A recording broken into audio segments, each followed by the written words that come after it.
Asese befo sense doni doni. Naga sense doni doni. Asese befo sense doni doni. Turu sera makonye moribena. Asese Swani swani isa sagobina. Asese Kamera mani kamera perenganye. Asese Swani swani dalilu tigibena. Asese Swani swani bariga tigibena. Asese Swani swani kurana tigibena. Asese Agato nesigiri karabaye. Asese Pasabida dangoro bainabi. Asese Pasekuda kumbenga sengenishu. Asese Morite unga jugu so ampere nishu. Asese Befo dona faransi domisa. Asese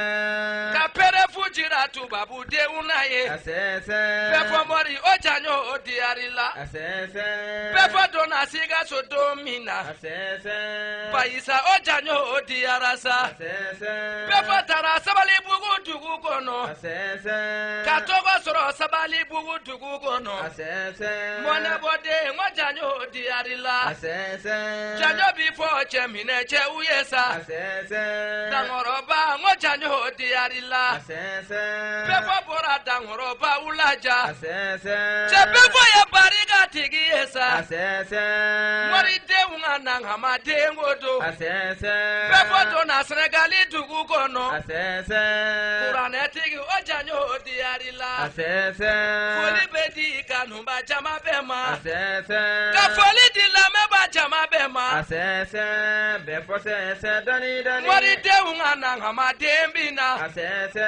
Mori de unga kabako mori bena. Asese Mori de unga dalilu tigi bena. Asese Aye sira bila fieknya jiri bena. Asese Mori de unga kumenga senga bedu. Asese Mori kacha akogila mori mancha. Asese Mori kacha dalilu tigi mancha. Asese Inyatiga jamala bi. Asese Enyate kanumba jamala wa. Asese Ni jama pate tugutanga demo. Asese Barikada ipokolo yesa. Asese Ebora chemine che udela. Asese Ni mabali sigiri karabala. Asese Ekera jama batigi yepi. Asese O mabali sigiri karabala. Asese Kameramani kamera pamaganye. Asese Kamera pamadali lutigi nana. Asese Itara maganja njomina. Asese Mwane bode ngojanyo odiarila. Asese Kapunya soro magantu gugono. Asese Katogo soro magantu gugono. Asese Ala yike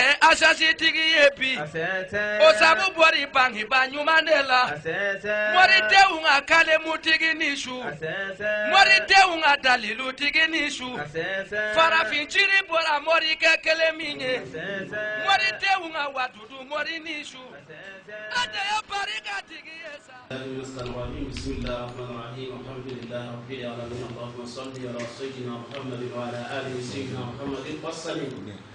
حسبنا الله ونعم الوكيل حسبنا الله ونعم الوكيل حسبنا الله ونعم الوكيل amade radio liberté na mebo atemana musuma to sana mabakoro ambo bela direfo dande fulimina ka funi aslamia fole umimi folo nabi lama fole ngoroto yi dalla magaye angu nya fo abedo akunda madobo ka fo femi nye bie El Hadji Issa Sako grand prêcheur international ngabi sekena kanya alhamdulillah ala sona ka ngado mo na abe ala fuga barkada asoli akabili bilinga ka amfana mbaw barkada radio liberté dalala yeko o yifoba ni jona sababula kati pro kuna jaka aperi takitu okmana radio liberté nyama ba noy almami samru touré amba fuka wali numandon fɛn fɛn bɛ yen n'o bɛ kɛ ka baara kɛ k'a ɲa a y'a bɛɛ lajɛlen labɔ bi k'a bɛɛ lajɛlen bila an ka disposition na dukɛnɛ falen don buna adamadenw na k'u bisimila ko ni dɛrɛ ka d'u ye k'u k'a fɛnsɛ fa bɛɛ lajɛlen fɛ matila bɛ maa minnu bolo k'u k'u da k'u ka El Hadji Issa Sako lamɛn fɛn min ye an ka télévision belebele ye n'o ye LTV ye LTV bɛ kɛnɛ kan yan u bɛ ka caméraw jɔ an na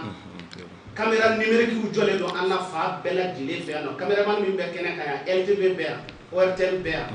caméra amateur wɛrɛ bɛ yan nɔ ka taa bila fɛn wɛrɛ la LTV baara kɛ a régie maa bɛɛ lajɛlen bɛ yan nɔ minnu bɛ baara kɛ LTV la a techniciens n'a journalistes an ka télé maa bɛɛ lajɛlen bɛ yan ka fara Radio Liberté animateurs n'a techniciens bɛɛ lajɛlen bɛ yan an ka ɲɛmaaba Alimami Samori Ture an b'a fɔ k'a waleɲuman dɔn sanga a n'a ka waati bɛɛ lajɛlen la bari international ko n'o bɛ kɛ ani national ko tɛ kelen ye o kumana bɛɛ fɔ international radio international agence internationale prêcheur international a sera kɛnɛ kan a ye waajuli kɛ Faransi ka waajuli kɛ Tunisie ka taa Égypte ani ne yɛrɛ ye hiji kɛ ɲɔgɔn fɛ Makan a ye waajuli kɛ Makan arabuw ɲɛna ne yɛrɛ jɔlen ɲɛna an ye photo ta Makan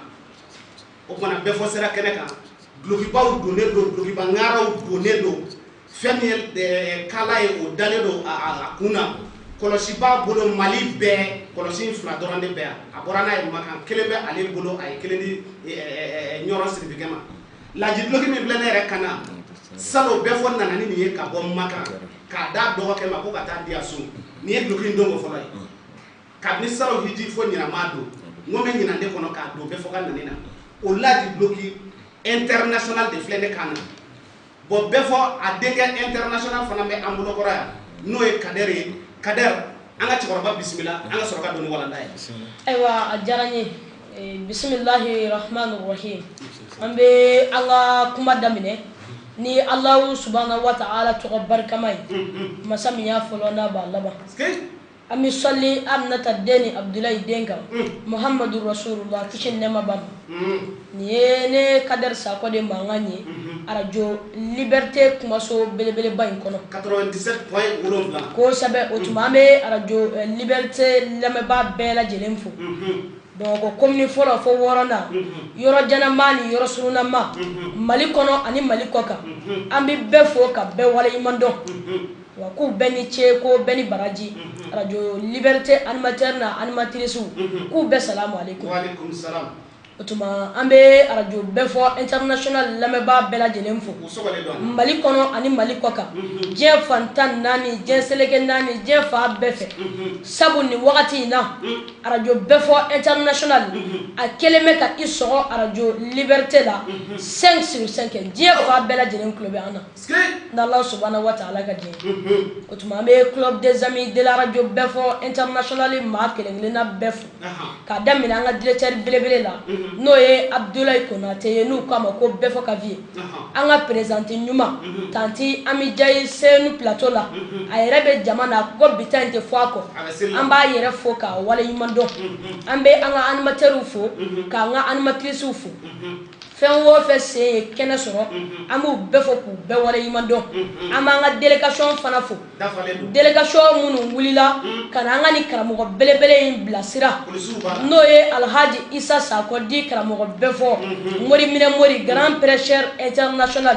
n'o ye ne yɛrɛ fa ani karamɔgɔ ye délégation minnu nana bilasira an b'u fo k'u waleɲuman dɔn k'a daminɛ comme an y'a fɔ cogo min an ka club yɛrɛ la ka na bila polisiw la polisi minnu bɛ kɛnɛ kɔnɔ yan gendarmew gardiw fɛn o fɛn sen ye kɛnɛ sɔrɔ an b'u bɛɛ fo k'u bɛɛ lajɛlen waleɲuman dɔn ko bɛɛ ni ce ayiwa maa minnu fana y'a mɛn k'a fɔ k'an ka nin karamɔgɔ belebele in bi yan belebelew ka belebele grand prêcheur international maa minnu y'a mɛn k'an bɛ radio Liberté kumaso belebele in kɔnɔ yan n'u bɔlen don fa bɛɛ fɛ ka na kɛ ka radio Liberté da in fɔ yan tewu mobiliw ni motow la an b'u yɛrɛ fo k'u waleɲuman dɔn ayiwa ko bɛɛ ni ce bɛɛ ni baraji o tuma ne yɛrɛ tɔntɔn ɲuman tɔntɔn Alhaji Batumani Gago an bɛ i yɛrɛ fo k'i waleɲuman dɔn aw ni ce aw ni baara ko ka bɔ ɲuman na man gɛlɛn ka kɛ ɲuman ye o de ka gɛlɛn i bɔra min na wallahi i kɛra o ye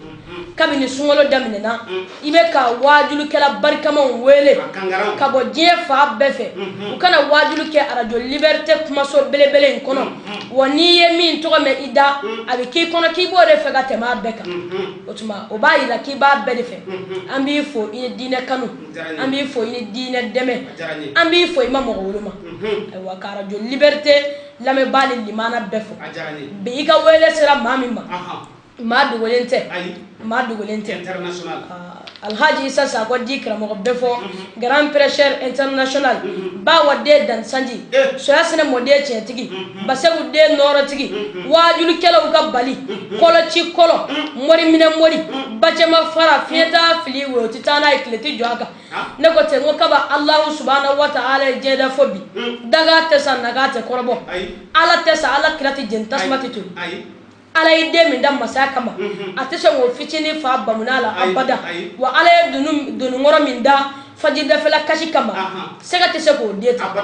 maaw de bɛ baga ɲɔgɔn ma n'o tɛ ala ye bɛɛ sɔn i de bɛ se ka jɔ sɔnfɛn na n'o tɛ Allahu subhanahu wa ta'ala ye bɛɛ sɔn wa bɛɛ n'i daka bɛɛ n'i naka ala sɔn ni maa sɔn tɛ kelen ye koyi a yɛlɛma i kan ka minɛ di yan maaw de ka sɔnnen don n'ala y'i sɔn a b'a n'a minɛ d'i ma wa sɔnni tɛ tɛmɛ Allahu subhanahu wa ta'ala ka sɔnni kan o tuma Alhaji Issa Sako di karamɔgɔ bɛɛ fɔ grand prêcheur international a n'a ka professeur ɲuman professeur Ibrahim Sanogo ka bɔ sirakɔrɔ Megetana ka waajuli kɛ français la k'a kɛ bamanankan na k'a kɛ arabukan na a n'o professeur de bi yan o tuma n'ala sɔnna a ma bida in ti kɛ basi ye min n'a bɛ dɛsɛ bida in ti kɛ basi ye min n'a bɛ dɛsɛ ko diɲɛ koba ti mɛn ka kɛ a bɛ mɛn ka langali n'Ala subhanahu wa ta'ala sɔnna a ma bita in mana bɔ da min fɛ a bɛ mɛn ka langali an yɛrɛ nisɔndiyalen don an fari foninen don kuma jan tɛ an bolo an bɛ bɛɛ fɔ ka bɛɛ waleɲuman dɔn o tuma dakuruɲɛ fila min nɔgɔyala an ma o de kɛra nin ye ala ka fɔtaw ni sababa bɛɛ aw bisimila. o ka fisa ŋanaya ye ŋanatigiya ka fisa ŋanaya ye n'i bugɔlen i nɛn na i y'a labɔ de n da ma fɔ tan dɔ i ye dɔɔnin fɔ Alhaji Issa Sako di karamɔgɔ bɛɛ fɔ grand prêcheur international 15h14 o bɛ mɔnduru ɲuman bɛɛ lajɛlen la diɲɛ bɛɛ bisimila. alhamdulillahi rabbil alamin wa salatu wa salam ala rasulillah an balima wa salamu alaikum. wa alaikum salam. Alhaji Batuma ne gago ne ala ka diɲɛ ye kuma jan t'an bolo waati la kow don micro cayara tabali kan an bɛna sira di i k'a dɔn professeur Ibrahim Sanogo an bɛ sira d'a ma a ka tɛmɛ n'an ye k'an bila sira inshallah taala. أعوذ بالله من الشيطان الرجيم a ko an ye tanga ɲini ala fɛ a k'an kisi ka bɔ sitana ma sitana min farala kiruna namu. بسم الله الرحمن الرحيم a ko an y'an ka bi kala daminɛ ni ala tɔgɔ barikama ye ala min ye diɲɛ hinɛ dilan k'a caya ka lahara hinɛ kɛrɛnkɛrɛn namu. Chers frères et sœurs en islam, chers auditeurs et auditrices de la radio Liberté, c'est avec un grand plaisir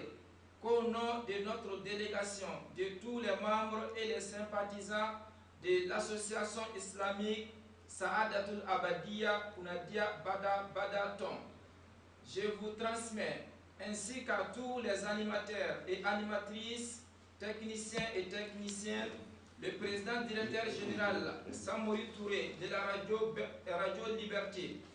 le célèbre animateur El Hadj Batoumani Gakou, les salutations et félicitations les plus cordiales à l'occasion de cette journée bénie de Ramadan. Je vous rappelle que notre délégation à sa tête, El Hadj Issa Sako di karamɔgɔ bɛɛ fɔ grand prêcheur international, s'est définitivement installé au fond du fascinant studio de la radio Liberté sur la colline du savoir de Badalabou. Sans oublier la radio Befort International depuis Banankoro, car les deux radios sont en train de s'embrasser présentement. Je vous rappelle également que vous n'êtes pas en rêve. Oui, ce n'est pas un rêve, c'est la réalité. Aujourd'hui, vous êtes avec le grand prêcheur international, El Hadj Issa Sako, dit Karamɔgɔ bɛɛ fɔ, fils de Basekou Sako, petit-fils de Soya Sina Berti, l'élève d'Aboubakar Cham et le fondateur de la grande et prestigieuse association dénommée le Bonheur Éternel, Saadatul Abadiya Kunadia Bada Bada Tom. Sigato la dara Alhaji Batuma ne gago ne ala ka diɲɛ ye sɔni k'an don walanda kɔnɔ. an gane ka kala daminɛ ni ala tɔgɔ barikama ye ka sɔli Aminata den kan ka sɔli Abdulayi den kan ko ba o ko ba n'o ma daminɛ ni ala tɔgɔ ye barikati don o la an bɛ sɔli Aminata den kan an bɛ sɔli Abdulayi den kan maa kuna diyara maa min k'i bɛ ala fɛ i b'a ka kira fɛ maa ta den tiɲɛna maa min ko ne bɛ ala fɛ nka ne tɛ kira fɛ sabu basogo tɛ se ka haramu k'a naji daga o bɛ se ka fɔ denmisɛnw basogo ye haramu ye nka a nana naji ye n ka dɔɔnin foro ne m'o fɔ k'a mɛn fɔlɔ professeur ko aw balimakɛ mankan don alhaji sakɔ di karamɔgɔ bɛɛ fɔ grand père cher international ani alhaji baseku sakɔ de ani alhaji soyasina berte mode ani sheko mundir bakar chama ka kalande wallahi ani jamiyatul islamiyatul saadatul abadiya kunandiya bada ton wajuri kala karaki mangado effort international anga association de travail ko kunandiya bada ton ala ndo na tambora tani ala yikuna dia bara bana ala kanene au kuna dia amin namu Chers musulmans, ambal maslameu accompagné du secrétaire général de la dite association. Ananga secrétaire général do no ye kuna dia bada ton secrétaire général oui Professeur Ibrahim Sanogo. Professeur Ibrahim Sanogo kabo sira koro megetena ka wajuli ka français na ka bamananga ka traduit kabiri mali du kolo dilala ala fe a association fola o de yanga ne association ye kunandia bada ton namu Chers musulmans, ambale maslameu il part avec le Coran et le hadith. Miye ala taye amode barachi miye kira taye amode barachi na beni ma ikuna diara na mabei ma kadabu ishila Allahu akbar anta politique wajule kala yede anta wajule ka yafa dele mashi fe amado mashi gashila be jogotolile dona iyere gashila ni e prepara ko bade wajule la ani jito denya kuma ba Allahu akbar wajule rebe tigale mani wajule be gashi e gashi kuma fo e tlato ko ni dona min gashila oye mulu bari yayi e wajuli ke ko jene ya mai e mado jene kala gashila wa iko dlo mai e mado dlo mina gashila wa e ko danga denya mai e mado danga de gashila wa e tlato wajuli la ne ko ni dona min gashila ka ya faima o te wajuli we ziride a dabora donga ka a gashi yara de la awo sinya dona ngalo be gashi la donc o kuma ni dongara i gashi la o gashi tolile min bila ibo bla no karane ala be kanyu ave ne kira be kanyu ave wajuli bi boni be jogoye wajuli kala min ba fo adabara la abi boni ayera jogoye aw munun ba me abi boni aw jogoye adaba kun ye donga ka a gashi yara de la aka gashi jugu bla kasara nyumata namu Il n'invente rien. Minye ala taye amode barachi minye kira taye amode barachi anti foye dilaka faraka namu Chers musulmans, ambal maslameu le thème d'aujourd'hui est très important. akwanga bi walanda nafaka bo ko seba sone kando walanda kona alhaji batu mane gago ami dugaw bele ki yere ka foli bele ki la ka dugaw bele ka radio liberté ka radio liberté nyema ya soye a animateur ne animatrice wu almami samori touré anaka télévision mamunun be kana kaya ami dugaw bele ka ubey na mwaraye délégation munu ya senze kana mblaya police wu gendarme garidiu kulabude zamide radio befa international a animateur kulabude zami amuso nyema tande aminjayi banangora ana lamini jenu ka nyema mimbe no yesise ananga mobile pendiri la gausu kiyashu keta ananga dogatora abdul karim kone nda sera délégation min togama nda mase min togama dafa metew ani kanu ba nyuma munu mulila banangora kaula senu ngawla musalabu kaula jatula kaula bamako komini fola komini woro manyambu kaubia sikoroji kaubia alhaji yo doye ando dugaw bele kebe hera chama be ala bulo ala kadi anawma amin andi se ka beta to ma en wati la ko do abina sira to ambulo ni ala jenanaye amido walanda kono sisa bismillah bi walanda c'est très intéressant ma ni bido aljina kono bi bamako bi bo kalama ni bido janama kono bi bo kalama wallahi sabu antina foni ga toto e fie ha antina kora yani antina kura fo de ayi ntina fo liberté tabale kaya minyo anama dele ka fo alhaji muhammad dumiyaw anga wajuli kala barka ma bele bay antina fo ya olu ma minyo anfo ni dabale ngaya alhaji muhammad dumiya afamuna aminyo hakri jigi korale onde la soni sayache wajuli kala nyena ede ki ba fe ka fenvo ala ka dina na ma madele ka minyo anafo ibe ngalo ndiga idabara la kabini bayi wolo ma madele ka ngalo minyo anatige ango dina be fole do ka bandi ambe ka sege korale onde kawo ni ma ngi bi na ni kurade mama wajuli kala madele ka kuma minyo anafo mali duguma koloka sheko madele ka minyo anafo ina ngalo ndiga ya ma madele ka ngalo minyo anatige wa ala bido jahannama yorala ati danvendo yoromena habu okuma ya rabbi amina sege korole mununga ala ka fota oni sababa amin namu professeur les principes islamiques sur le respect entre époux et épouses. alhamdulillah rabbil alamin islamiya sharia musoni cheka hake amba fa ka do fala alhaji batu mane gago ame sungalo bele de kono amba wati labaundila amba dugo jabe watu udila sungalo ko kiti anye shinya chama nge ko detail antene kaya wajul kala barka ma chama ye chama vola ya hala nga to kame vo chama nya fo ya ngabi adiara anye sungalo hukumu kono na alhaji batu mane gago ika wele sele amma anya ngania islamia sharia bi fe mi vo tiane muso ka hakache amba fa ka do fa la allama ko nyuma ala madirama amin na mina wuli kuma mina shu bele min be senze na kana no lilatul qadri ana dakurunya flafola bismillah. C'est-à-dire comment une musulmane doit se comporter envers son époux. Slame muso kanga achemine chogomi amba fe kanda sama oui. Et comment un musulman doit se comporter envers son épouse. Slame chefana kanga afuru muso nyuma mine chogomi amba fe kanda sama Allah mako nyuma ala kadama wallahi namu. Nous commençons par les devoirs des femmes. Amba dabo muso ta fa fe folo namu. Dieu qu'il soit béni et exalté a dit dans le Coran. Ako ala ko aka Qur'an bele ba kono namu. Il est permis d'épouser 2, 3 ou 4 parmi les femmes qui vous plaisent. Ala ko aye muso furu alhaji batu mane gago muso fla muso saba muso nani ala ko chewo aye muso furu muso mingadi awniye amma fo mingadi ifanniye de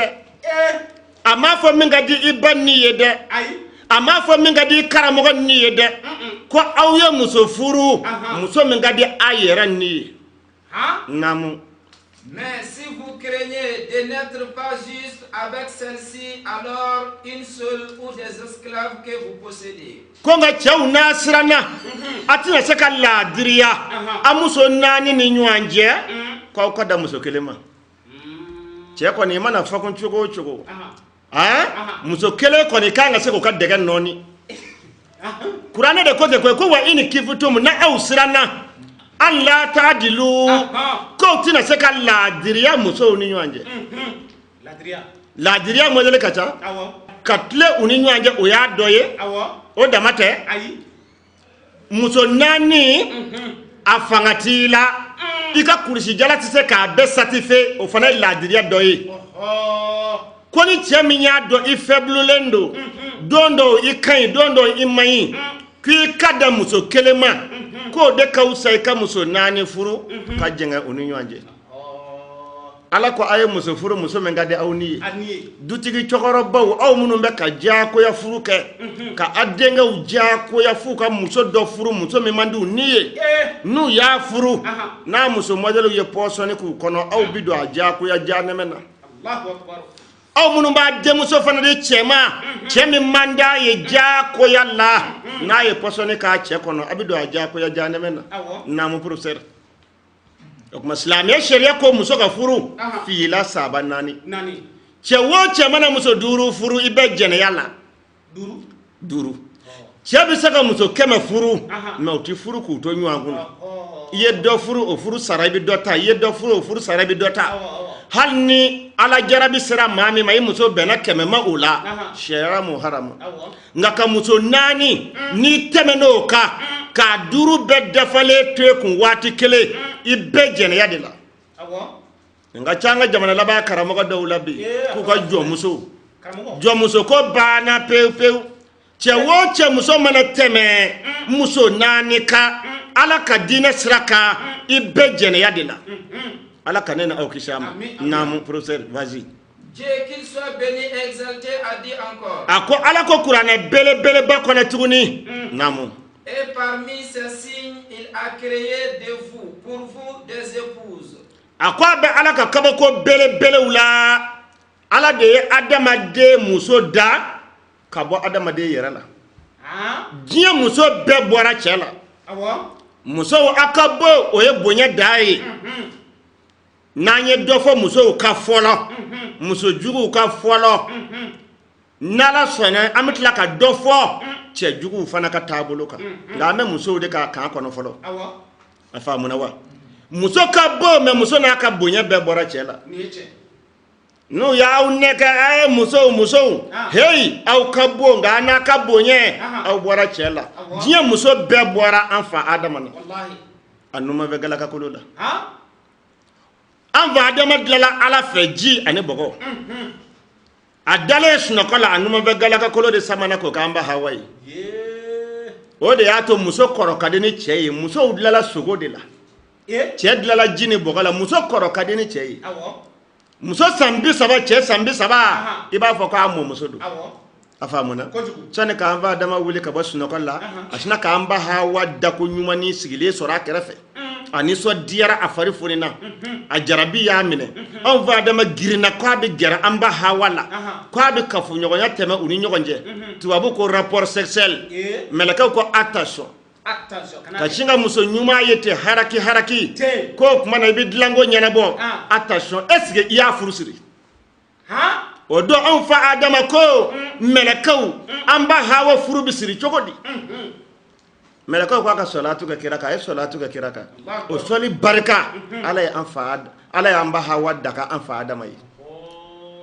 wa diɲɛ furu bɛɛ jɛnɛya furu ko damadɔ bɛ yen n'o ma kɛ furu la jɛnɛya don a fɔlɔ ka taa den ɲini somɔgɔw fɛ an ye den ɲini u ko ɔhɔ an ye den di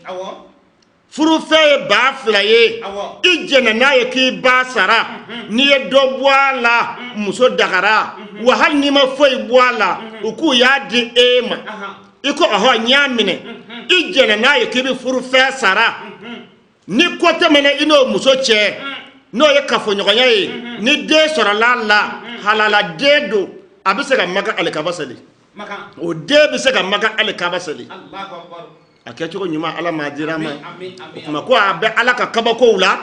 ala min ye cɛw muso dilan ka bɔ cɛw yɛrɛ la naamu pour que vous viviez en tranquille ka tila ka muso ninnu kɛ an sigiɲɔgɔnw ye furu yɛrɛ la naamu. Et il a mis entre vous de l'affection et de la bonté. Il y a en cela des preuves pour des gens qui réfléchissent. Ko ala tilala ka kanu ani hinɛ a y'o don furu kɛ ɲɔgɔnma 2 ni ɲɔgɔn cɛ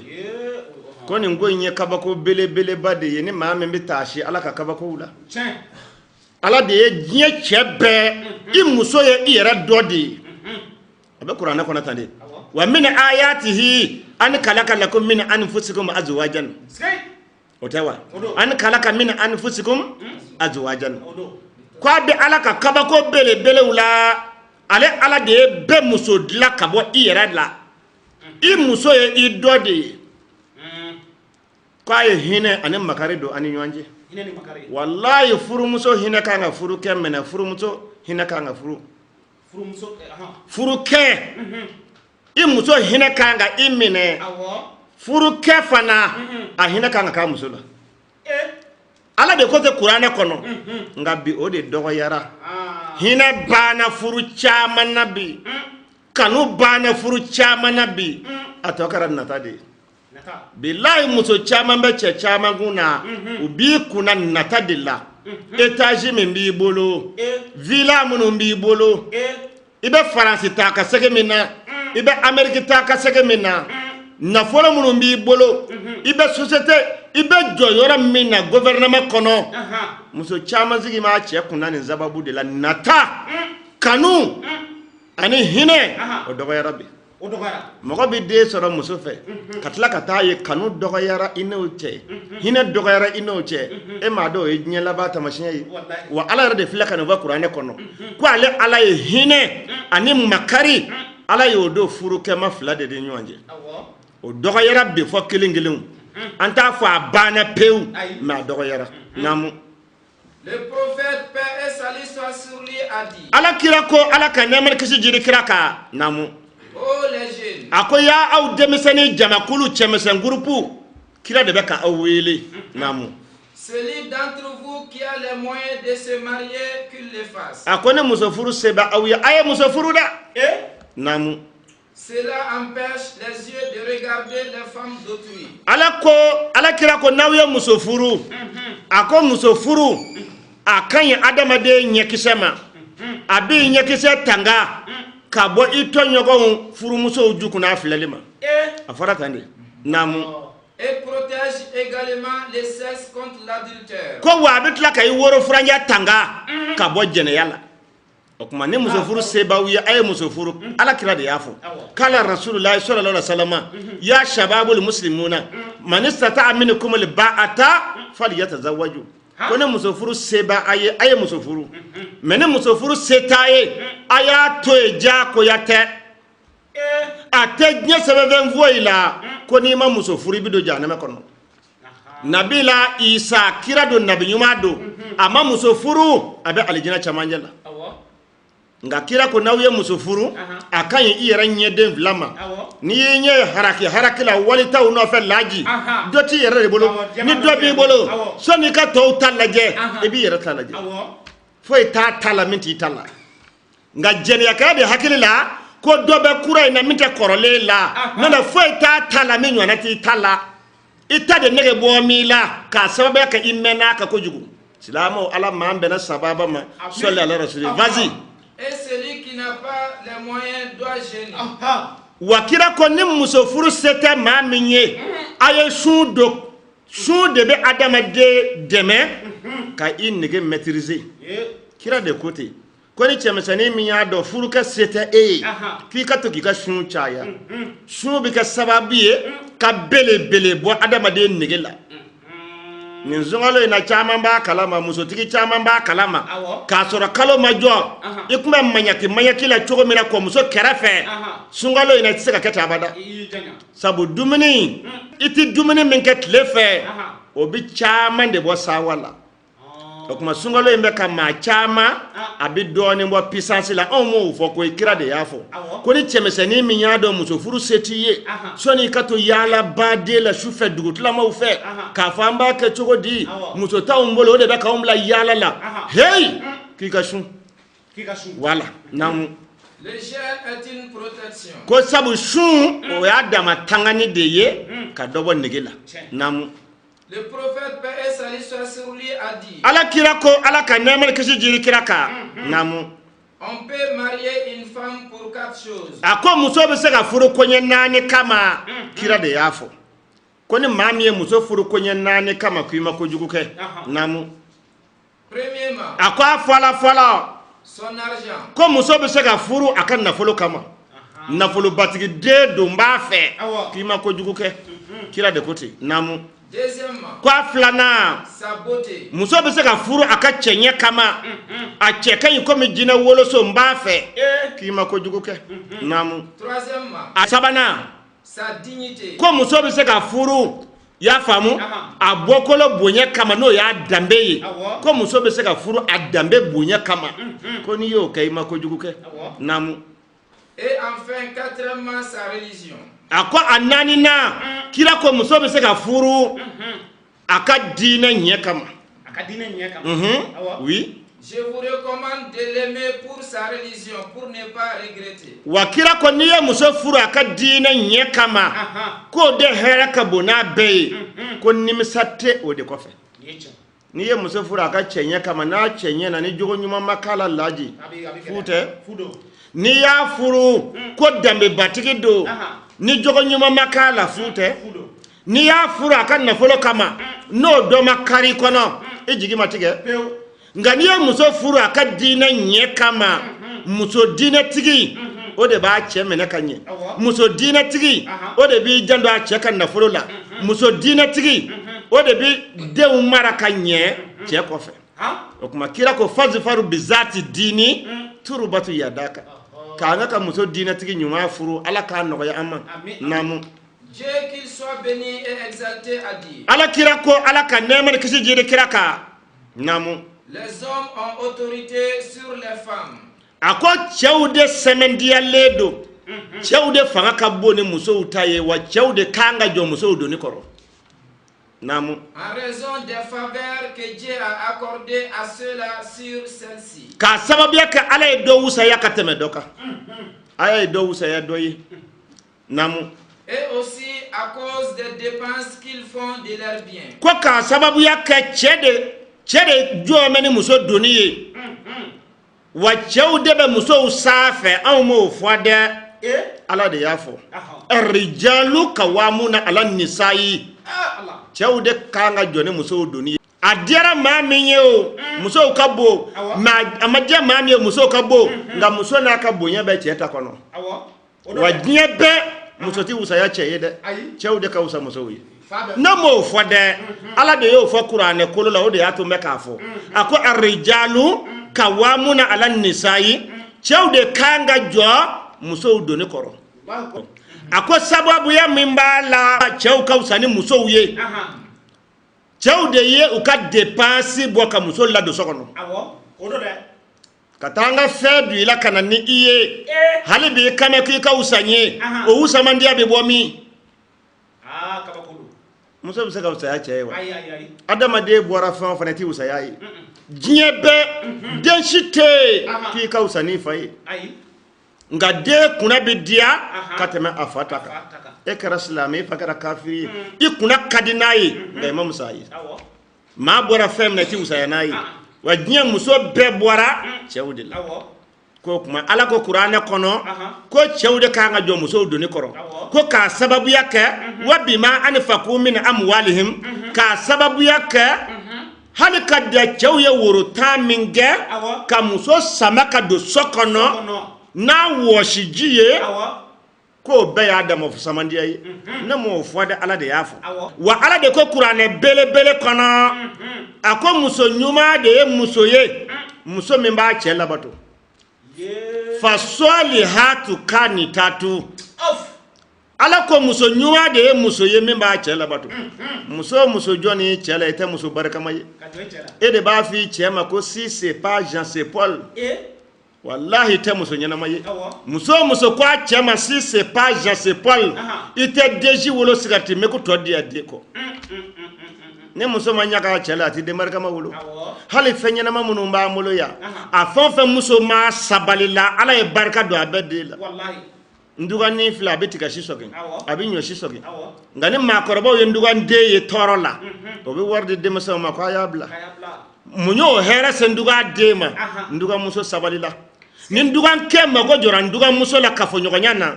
nduga muso be sabati yorokele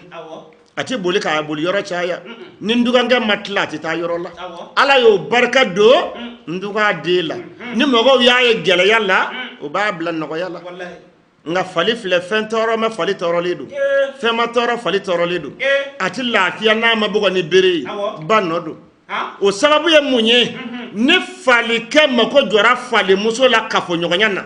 tubabu ko rapport sexuel fali kati fali muso tora abada fali be munu mula abeba kalama fo fali muso ka fali ke dabara be gwana ndoroyi ka tanwo ka tan o joli bole ko kuma mi o be soro ka ke fali muso soro kuma yi o de ato blokoro ye fali de koloni bere aka logement yoro bena wotoro ma aba nodo ala ka banyuma ndama namu o kuma ala de ko qur'ana kono ko muso nyumaw de ye muso ye munun bu cɛ labatu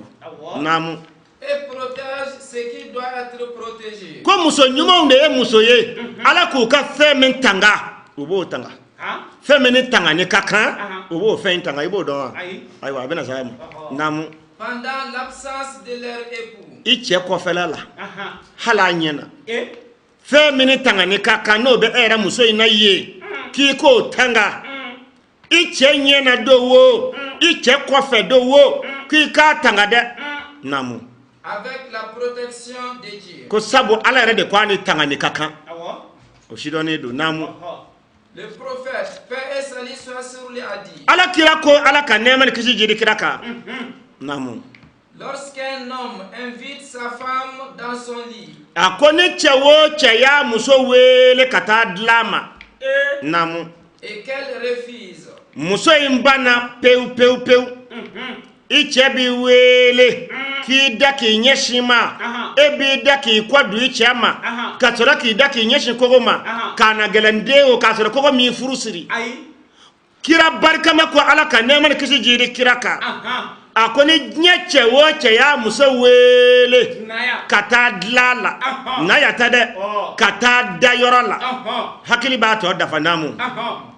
muso in banna a cɛ bolo oui Ce dernier passe la nuit en colère. cɛ ye su bɛɛ lajɛlen kɛ o dusu kasi la a dusukolo bɛ tanda na tali sabu kɔmuso ba ne don namu Les anges passent toute la nuit à la maudire. ko ala ka mɛlɛkɛw bɛ si k'o muso masina danga cɛ o cɛ y'a muso wele ka taa da yɔrɔ la muso in banna a furukɛ bolo an ka mɛn furu sira de ma cɛ in sira ka a dusu kasilen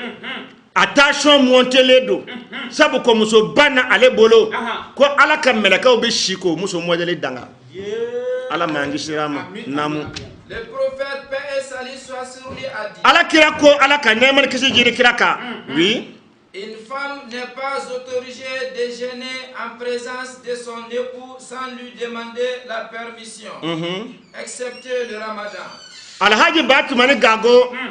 n ye min f'i ye sunkalo ko la ka tɛmɛ a dɔ fɔlen filɛ a ko haramu don muso yɛrɛ ka sun ka nafila sun don k'a sɔrɔ i ma autorisation ɲini cɛ fɛ ko nka ni sunkalo don i ti jɛ ɲini cɛ fɛ dɛ i b'a saba ka sun cogo min ka di i ye a faamuna wa nka nafila sun silamɛya sariya y'o doni kɛ muso bɛɛ ma haramu ye tant que ni furulen don f'i ka sira ɲini cɛ fɛ wa kɔkɛ kabini kele farida sun banna ne ma n zara i la o la wa ne yɛrɛ ti n zara i la o la sabu o ye diyagoya ye e ni ne bɛɛ kan mɛ ne b'a fɛ ka nafila sun n'a y'a sɔrɔ n'i bɔra baarakɛyɔrɔ la n'i mago tɛ se n ma kafoɲɔgɔnya na ko ni furukɛ in ko walahi e ye muso barikama ye a sunjogo ka di ye a sun tɛ yen dɔ wɛrɛ tɛ tile 6 dama kɔ sunkalo bilasira sun dama a sun k'i k'a sun k'i b'a baraji belebele sɔrɔ ko nka ni e muso min de m'o kɛ farida sun banna o tuma e de y'i ɲɛ tugu k'i ɲɛ boso ka sunkalo bilasira sun kɛ k'a sɔrɔ i ma autorisation ɲini i cɛ fɛ sariya ko n'i cɛ bɔra baarakɛyɔrɔ la ka n'i sɔrɔ o diyagoya sun modèle la ko n'i mago y'a minɛ kafoɲɔgɔnya na ko a k'i minɛ para ko putɛrɛ t'a la ayi bada dɔ ko o tuma na ko k'i minɛ ko k'i to sun na ne ko i tɛ sun na ko a tigila maa si tɛ sun na o bɛ kalabanjɛ de la silamɛya diinɛ sariya ko k'u tɛ sun na cɛ bɛ kafoɲɔgɔnya min k'a la o la k'a to o nafilɛ sun in na o baraji ka bon ka tɛmɛ muso ka diyagoya sun in kan silamɛw n'i ma fili a ye kuma in laɲini faamu a tɛ komi an b'a fɔ nafilɛ sun ye haramu ye a tɛ komi an b'a fɔ nafilɛ sun man ɲi nafilɛ sun ka ɲi baraji belebelew b'a la mɛ muso furulenw de ma haramu don f'u ka autorisation ɲini u cɛw fɛ namu Et elle ne doit en aucun cas accueillir qui que ce soit dans son foyer sans sa permission. ko wa haramu don muso ka laji i ka maa bisimila i cɛ ka so jɔlen kɔnɔ maa min ko man di i cɛ ye diɲɛ muso o muso ye mɔgɔ loge i cɛ ka so k'a sɔrɔ i ma sira ɲini i furukɛ fɛ i ye kojugu belebele kɛ muso dɔw bɛ cɛw nɛgɛ milliardaire tigiw don ka u yɛrɛ diyagoya furu siri cɛw ma so ye olu musow de ta ye a hɛrɛmugu bɛɛ ye olu ta ye n'i y'i furu siri cɛ ma don min hali ni e de ye milliardaire ye o yi n'i ka nafolo bɛɛ kɛlen ye cɛ ta ye silamɛ sariya ti jɛn n'a ye muso ka cɛ maa si bisimila a furukɛ ka dilan a kan a furukɛ ka so kɔnɔ f'a ka jɛn n'a ye naamu. Le prophète paix et salut soit sur lui a dit. Ala kira ko ala ka nɛɛma ni kisi jiri kira kan. Oui. Vous êtes tous des surveillants. A ko aw adamaden bɛɛ ye kɔlɔsilikɛla ye. Oui. Et vous êtes tous responsables de vos surveillés. A ko wa kiyama jɔ don ala bɛ adamaden bɛɛ ɲininka a ka fɛn kɔlɔsita la. Diɲɛ bɛɛ kɔlɔsilikɛla wa kiyama jɔ don. diɲɛ maa ti don alijinɛ kɔnɔ fo ala k'i ɲininka i ye fɛn minnu kɔlɔsi kɔrɔ fɛn minnu sɔrɔ kala rasulullah sallallahu alaihi wasallam kullukum ra'in wa kullukum mas'ulun an ra'iyatihi namu. Le gouverneur est surveillant. A ko jamana gouvernement ye kɔlɔsilikɛla de ye kiyama jɔ don farafina jamana présidenti don alijinɛ kɔnɔ i tile kɔnɔ k'i to pouvoir la i ka san 5 kɔnɔ i ka san 10 kɔnɔ fɛn minnu kɛra jamana kɔnɔ fɛn minnu kɛra jamana silamɛw la fɛn minnu kɛra a kafiriw la fɛn min kɛra jamanadenw na fo ala k'i ɲininka a bɛɛ la maa o maa n'i bɛ ɲɛmaaya kungo dɔn lahara jɔ don i ti sɔn a ma naamu. L'homme est surveillant de sa famille. A ko wa dutigi bɛɛ ye bagangɛnɛ ye kiyama jɔ don dutigi ti don alijinɛ kɔnɔ fo ala k'i ɲininka i ka dudenw kungo la dutigi o dutigi b'a fɔ n dɛsɛra n den la a kɛ mɛ ala kotala ye laji tiɲɛ tɛ kabini ala ye diɲɛ da maa si ma dɛsɛ i den na a bɛ kota minɛ o de ka di i ye nana dutigi o dutigi n'i sɔmina i denkɛ ko ale la ko a bɛna i ka musoninncinin bɔsi la o don i b'i ka marifa kunkuru ci a la a faamuna wa nka n'i y'a bana ala ta ma a bɛ ka so jɔlen kɔnɔ e n'a bɛ dumuni kɛ minɛn kelen kɔnɔ o de diyara e ye ala jugu ye ala jugu ye ala jugu maraba ye ala jugu ye alaji batuma ne gago n b'a fɔ ten bamanankan tɛmɛsira don ko musoninncinin ne na ncinin tɛ muso la yadu dalla ka ne ɲininka télévision mali la ko laje bɛɛ fɔ international ne ko naamu k'an b'a fɛ i ka kuma bani ncinin ko kan n ko ncinin ti ba la nga komi an dabara delila la an bɛɛ b'a fɔ bani ncinin n yɛrɛ b'a fɔ lala ala bi yafa ma a fɔli la ne na n ko ncinin ti ba la y'a faamu fɛn min bɛ kɔrɔbalen la o yɛrɛ de bɛ kura in fana na maa o maa ko musoninncinin n banincinin dangadenya kuma belebele i cɛkɔrɔbamuso dɔgɔyala cɛkɔrɔba ka taa ka fɛn ta ka na n'a ye e k'a fɔ k'o ye ncinin ye a yɔrɔ jumɛn ka dɔgɔ nashhadu an la ilaha illallah ala wa nashhadu anna muhammadan rasulullah sallallahu alaihi wasallam kuma jugu belebele o kuma n'i bɛ se k'a fɔ dɔrɔn i ba sinamuso tɛ baasi ye walima n ba filanan walima i yɛrɛ ye min fɔ tan di o b'a bɛɛ ta nka ba ni ncinin tɛ ba la dɛ ba bɛɛ ye ba de ye o kuma ala m'an bɛnɛ sababa ma vas-y professeur. La femme est surveillante de la maison et des enfants. A ko dutigi bɛɛ ye bagangɛnɛ ye i kuma o yɔrɔ de la kiyama jɔ don dutigi ti don alijinɛ na fo ala k'i ɲininka ka dudenw kungo la naamu. La femme est surveillante de la maison et des enfants. Muso bɛɛ ye kɔlɔsilikɛla ye kiyama jɔ don furumuso bɛ diɲɛ cɛ o cɛ kun na i ti don alijinɛ na abada fo ala k'i ɲininka i kun bɛ cɛ min kun na i y'a ka nafolo mara cogo di i y'a ka du mara cogo di i y'a ka denbaya mara cogo di naamu. Le prophète paix et salut soit sur lui a dit. Ala kira ko ala ka nɛɛma ni kisi jiri kira kan oui. Si je devrais recommander à quelqu'un de se prosterner pour quelqu'un, j'allais impérativement demander à une femme de se prosterner pour son mari. Kira ko n'a kun bɛ da ka sefilamafɛn k'i te turu sefilamafɛn ye ale kira kun b'a fɔ ko muso bɛɛ ka seli a cɛ ye. Alhaji Batuma ni gago ni muso ni ala cɛ ɲɛna ni cɛ cɛla ma ɲɛ ti don alijinɛ na dɛ naamu. prophète paix et salut soit sur lui a dit. Ala kira ko ala ka neman kisi jiri kira ka. Oui. Toute une femme qui meurt avec la satisfaction de son époux va au paradis. Ako muso wo muso sara ka sora a cɛ yafale do ama ko bi do alijina kono. O de ato ni muso fatura ni ni ala cɛ ɲɛna ni ni cɛ cɛla ma ɲɛ ti do alijina na.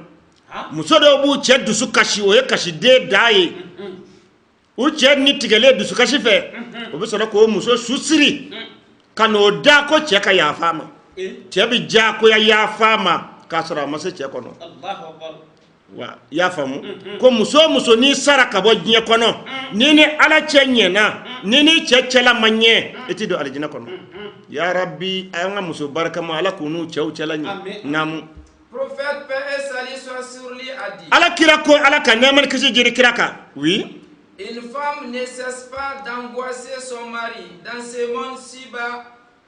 A ko muso muso ne de y'i cɛ tɔɔrɔ diɲɛ kɔnɔ ya. Naamu. Sans que ces femmes du paradis interviennent en disant. K'i to k'i cɛ in tɔɔrɔ diɲɛ kɔnɔ ya. Alijina muso minnu kan ka di cɛ ma olu b'a fɔ nka o b'a sɔrɔ e t'o mɛn. Oui. Ne l'embête pas, malheur à toi. Olu b'a fɔ ya e muso juguni wo kana nin cɛ barikama in tɔɔrɔ sa.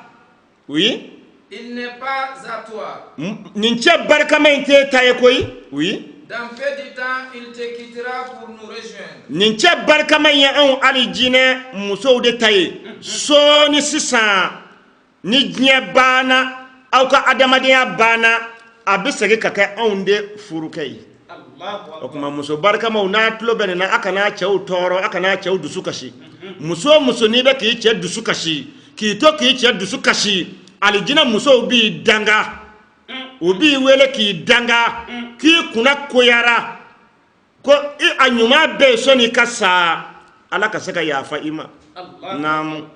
Prophète paix et salut soit sur lui a dit. Ala kira ko ala ka nɛɛma ni kisi jiri kira kan. Oui. Dieu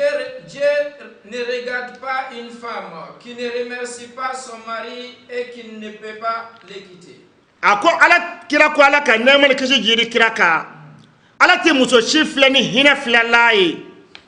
muso min i b'i cɛ ka furu la mais i t'i cɛ tɔgɔ duman fɔ e b'i cɛ ka furu la i t'a tɔgɔ duman fɔ ko ala t'o muso filɛ abada ni ala ka hinɛ filɛ la ye e b'i cɛ ka furu la i furu tɛna sa nka i tɛ ka mankutu ɲuman fɔ i cɛ la i b'a fɔ nasɔngɔw ka dɔgɔ an tɛ so ɲɛnama kɔnɔ kuma bɛɛ bɛ piripara kan na i cɛ kɔfɛ i dun furu tɛna na sa nka i tɛ ka mankutu ɲuman fɔ a kɔfɛ nin ye terejuguya da ye ala m'an kisira a ma o kama i k'a dɔn nabila ibrahima a denkɛ de ye ismaila ye ismaila taalen kungo fɛ don dɔ fɛ n b'a kuma surunya nabila ibrahima y'i labɛn ka na ismaila muso sɛgɛrɛ a y'a fɔ muso y'a laminɛ a ko i cɛ taara min a ko n cɛ taara kungo la a ko n'i cɛ nana i k'a fɔ a ye muso e ye kuma faamu ko cɛkɔrɔba dɔ fɔra a kɔ a ko nka ne yɛrɛ cɛkɔrɔba bɛ e ɲininka muso o est ce que i cɛ ismaila kɔri yan ka d'aw la kɔni o don muso in ko walayi cɛkɔrɔba n'i ye ne ɲininka n bɛ kibaruya d'i ma yan sigiyɔrɔ in man di anw na an tɔɔrɔlen don dumuni tɛ labɔli kɛ an sɛgɛnnen don kow ka ca cɛkɔrɔba ko n y'i ka kuma mɛn a ko wa ne seginna a ko nka ni ala sɔnn'a ma n'i cɛ nana i k'a fɔ a ye ko cɛkɔrɔba dɔ fɔra a kɔ ko a cɛkɔrɔba ko k'a ka dalako man ɲi k'a k'a ka dalako changer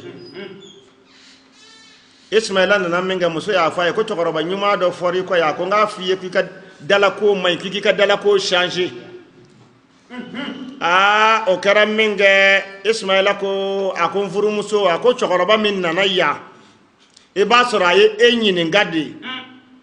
e ma kibaru duman de fɔ a ye a ko cɛkɔrɔba in ye ne fa de ye wa ala ka nabi ɲuman don a ko n k'i furu sa de o yɔrɔ bɛɛ lajɛlen la ismaila ye muso in furu sa a ye muso wɛrɛ furu don dɔ fɛ a bɔlen fana tuguni cɛkɔrɔba in y'i labɛn ka na muso filanan sɔrɔ yen a ye foli kɛ muso ye foli laminɛ a ko i cɛ taara min a ko n cɛ bɔra a ko muso n b'i ɲininka kɔri yan ka fisa n'i cɛ ma dɛ muso filanan in ko walahi yan ka fisa ne ni n cɛ ma hɛrɛ caman bɛ anw bolo yan anw bɛ ala fo anw bɛ ala barikada kongo tana ya minogo tana ya nche ka kena nina nyela ka kena nina chokoroba ko ntara so ni chena na ka faye ko chokoroba do fora ko kongo kwa ka ijando aka dala kona kwa dala konyuma soro sisa kwa kana ni ko changer da mamna Ismaila nana muso ya faye ko chokoroba do fora ngo iko chokoroba min fora iko akonga fiye kuye dala konyuma nzoro kuyi kana ni ko infalinda do Ismaila ko ma ko chokoroba min fora ne ko akon vade do akon ne Ibrahima yi akonga nanga dala ko changer akoni to korodon akon muso barkama mfako ka fiye kongi mene ko nye kuye muso nyumanyi muso de cheka dala ko nyumanyi wallahi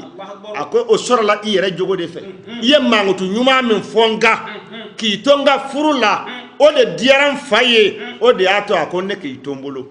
silama woni wasara wajuli muso ni be furula yi chefe ijije kam mangutu nyuma voye che furute jako ye ne kanu ka barado sunane farida ka sirado na tinye kwati doje nyuma vo nyu ankofe aya dabla pew o de kausa ka to nyu ankuna furula ka nyu amangu do shinya sharia majenai ala kirako ala ka nema ne kishi jiri kiraka oui. Dieu ne regarde pas une femme qui ne remercie pas son mari et qui ne peut pas le quitter. Ko ala ti muso shi flani hinata flala kira de koti muso mi ibe chemi nguna ifurutina saka bwa kuna iti nyuma fwa kofe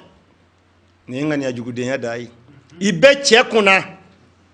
ifuru sato tenga dongo de be ka che mangutu chien oye muso jogo ye jiena kwala ti flani hina flala kira de yafo oui professeur. Prophète paix et salut soit sur lui a dit ala kira ko ala ka neman kiji jiri kira ka tuni oui. Lorsqu'une femme exécute ses 5 prières obligatoires. Akone muso ye akasali farda duru dafa. Islama usali ye ko bayida. Sali de islam ya ye. Sali de be ma ka islam ye. Wani ma misali la ni kasali masaki kaye e de taye ngasali yayi. Ni mashiba de be jamana ngona fanga nda sama. Ka fa seli bal kafiri seli kala kafiri o tacin yeda afla ba saka kafiri yafiyo seli bal kafiri o yacin ye nga seli kala kafiri wallahi o tacin ye abada kala law tabaraka wa taala fi kitabil aziz ala de qur'ana bele kono ako inna salata tanha anil fahsha'i wal munkari ala ko seli be seli kala jogonye Nauya ma ye seli la seli ma jogo nye seli de manye afamuna wa nana abi jogo nye ni ye ma mi seli la bari so gerado abe seli la jene yakalado abe seli la danga de kwale do o tajira seli taye seli ya ye ale de taye wallahi iba mina ya falahara iba mina ya fo maka ite wajule kala shisora alaka duguma ko safe même se ka fa piente hal ni ne ye na ni ye hal ni nya fala na ma fo de ala de ya fa qur'ana kono akwai inna salata inna harfu tawkidin wa nasbin ala ko salbi sali kala jogonye jogote sali nye de sali de bi jogonye ati ko mi jogo jugu ya fana kadanye ko mi jonju ka tawla de nga ala ma min vocabula min ya on ta fa o de kabla onye afamu na wa ala ko ne aw salila sali de ba aw jogonye wa juli kala laga to mun mo yora famu olu taru bala jogo la ka sali bwala sali bali de kafiri afima sali bali ka kafiri ke sali bali muso kafiri muso sali bali de kafiri de ala ka ngi sali bali yama amen comme de sali ko wala ndaka men zira yora mamba développer doni ka fo sali tesla me yaye jamana laba wajuli kala aya dabla de afamuna adama den villa na jera ka do avion kono aw do na sotorama kono aw ya nyu azoro gien yoro etise ka do ne islam e abada netise ka do islam e abada foni sali wati sera ni ye ka sujudu be kuma mi musora ka dok islam de kosɛbɛ nana I jogo tse ka to ko ba dok islam e o ayi hein jamais ka fiye dumuni duma sanga dinema o tse ka to ne ba dok islam e o ayi ka fo ne re dumuni dumande ma e yo kari kono o tse ka do ne ka do islam e o ayi ni seli wati sera ni te gengele ye ala ye musora ka do de ki islam e kosɛbɛ o kuma seli de islam ya ye wa seli de be ma ka islam e wajuli kala ay wajulu rectifier kanye ka fo seli kala kafiri kuma jugu bele bele ate nya qur'ane shila ate nya hadisa shila sako ka fo seli kala kafiri aba fa ka fo ko seli kafiri ya barade no dum mena mawo ma da ala be mashiba jigi ka ala be bona jigi ka seli ke ko nyuma ala ka di amma nan zeli la ka nga seli ke ka njogo nya ala ka nogoya nene ka tle ka kulo arajo la television na jogo de islam ya ye jogo de islam ya ye aywa jogo tienne do sababu mo misaka jogo nya e ko fanyeta comme e fe jogo de islam ya ye bon malinya jogo tienne do farafinde jogo tienne do fe mi mi jogo nya e ko fanyede aspirine do wa nuvakini do wa soramu de ba nya wa wallahi ni mawo ma bana ala tama bi doke minga jugu katema ala taka wallahi ni ko sali islam ya ye ibe don ko nga islam ya ye kosɛbɛ kuma ala ma ambena sababa ma sali de islam ya ye sali de be ma ka islam ye ni ma min sali la ni ka sali ma take kaye e de taye nga sali ya ye wallahi ake ko nyuma ala ma dirama amin nga ala na kan nay ko sayna malinya karamo an bebe na kelenga sisa ka damne bama ko ya fakidali akaramo misema na korobale an wajuli kala be an bebe na kelenga sisa mali kono ya ko sel de islam ya ye an bebe na ka sisa ka fa la ilaha illallah muhammad rasulullah mali karamo bebe na ka sisa ko de islam ya donga ye ko wa o de islam ya ye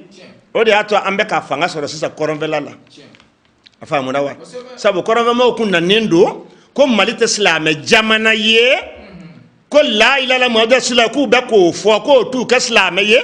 ku be ka selifana ko tu ka islam ye afa muna nga sisa unana ye antle be fe karamo yera bebe na ka sisa hal munu ngumba fa fala ko selte islam ya ye u be ya fo sisa ko islam ya be jamana kono ko jamana torika tigu a wurudi tigu a suna mogo a farida mogo ko an be ka nyua mine ko nango la ilala muhammad rasulullah kaba ko anga to betwe wa anya to betwe wa ambe islam ya korole inde ka ya rabbi akeko nyuma ala madirama me muso ka walanda de ka ala ko muso nyuma de muso yi kira de yafo o kuma ala kira ko ala ka nemal kisi jiri kira ka ako muso nyuma de muso ye muso mimba che labato muso mimba sali farda duru dafa ko de muso nyuma ye itse ka muso nyuma nya abada laji batu mani gago fi amina fa ala ka sali farda duru iya kuma salla de akece ko nyuma ala ka dama laji ni kuma sali doro ne kuma jigila sabu ma bi boya kata hiji ka kanna sali ka bolla laji umbolo ni ma to wiye sabu on taram makani sali wati sira ni masala ala kama ye bi sali polisi kama ye polisi ni matarakido uti ma bado uti ma fitinindo ito commerçant bado ni sali wati sira ni mi ka bitigi datugu busa bi soroi na ala kuma ko sharia fasugu no yanga jamana ina ya prepara kame mi foka sali fiya ya bi dabla ala kambe sababa ma namu jeûne le ramadan akwa muso nyuma de muso ye mimi sali farda duru dafa iko katlaka chebato jeûne le ramadan iko katlaka sungolo shun oui protège les sexes akwa muso mimi tlaka nyemana tanga et obéit à son époux katlaka tugu a cheka kumaka no fe ka chela bato oui on lui demande d'entrer au paradis où qu'elle veut akwa muso masina bido alijina kono donjogo mengada répète segi kuma ngade prophète paix et salut soit sur lui a dit ala kira ko ala ka neman kisi jiri kira ka oui lorsqu'une femme exécute ses 5 prières obligatoires akone muso minya ka sali farda duru dafa oui jeûne le ramadan ka ka sungalo shun protège les sexes ka jando aka tafe bolo la oui obéit à son époux katla ka chela bato on lui demande d'entrer au paradis où qu'elle veut. Ko muso masina nasara alijina so men kada ye meleka uba da yele ko aka do fe. Oui, professeur. Prophète paix et salut soit sur lui a dit encore. Ala kira ko ala ka neman kisi jiri kira ka tuguni. Toute une femme qui quitte son foyer sans la permission de son mari. Ko muso boara a cheka so ka sore ma autorisation yini chefe. Oui. Demeure dans la colère de Dieu jusqu'à ce qu'elle retourne et demande pardon à son mari. Ako muso masina be ala ka dimi kono. Foki ta foki seke. Keke commerçanti bele ye. Kuma beka mena umbi kuna mbita Dubai de. Ne bita Chine de. Mbita dabanani na de. Ka sore mi sarai chela. Alhaji Batman gago. Hale muso manga do nyeka la fiki sarai chela. Nyeke. Ni dona nyeke la ni masarala. Nako ko muso bemeni. Ko muso bemeni. Ni ma lamine. Adusu bi toro. Sona ki ta yorado. Abo wati minga dusu toro la. Iti siratu tiga fala ki nyininga. Muso bora cheka so ka sore masira nyina fe. Mita wajuli karo la de. Amita maulidu karo la de. Amita zigiri de yoro la de. E mi sara i chela. Inni kene karabara. Ka sore i chema jeni ka boli. Jinya muso directement fo jane me sans intervention. Ne ma fo ne alla kalendro. Professeur ma fo te yo. Sega ka tuguni. Toute une femme ako muso i bore cheka so oui sans la permission de son mari. Ka sore ma autorisation yin i furu kefe. Demeure dans la colère de Dieu. O muso modèle be ala ka dimi de kono. Jusqu'à ce qu'elle retourne. Fokati ta kai segi kanna ala ka dimi be eka. Oui. Et qu'elle demande pardon à son mari. Foni segera kana ya fa nyini i chefe aka fo kwa ya farima nana ibe ala ka dimi de kono. Imana bokata ali muso manga ta nasa fiki sara i chela. O memena tobe kada u flabema ani demba yama. Imanga ke abada fiki sara i chela. Ngame ala ka dina sira de mada. Ngande nazara ble ka article made article 1 et 2 nkanto mangame Qur'an article de ma. Oui professeur. Prophète paix et salut soit sur lui a dit. Ala kira ko ala ka neman kisi jiri kiraka. Oui. La plus dure des épreuves que j'ai laissées derrière moi pour les hommes sont des femmes. Kirako ko ale fatura ka la jarabe fe men to duguma kolo kaya. Minga jugu chawma ka temel la jarabe fe beka ko e musoko la jarabe de musoko jarabe ko ale maj la jarabe shito akofe ya afatule la jarabe minga jugu chawma ka temel musoko jarabe ka de ko jarabe tabo furo ko jarabe tabo dengo jarabe tabo musoko jarabe inyebe fama bele ba chama to chiene na woro franje nodo inyebe karamogo bele ba chama to chiene na wallahi general nodo kuma famu inyebe wartigi bele ba chama to chiene na mogo tabo nyawtinya kala woro franje nodo inyebe fama teni ntigu service barakala bele a directeur bele a chaman to chienne do a sababu ya musoko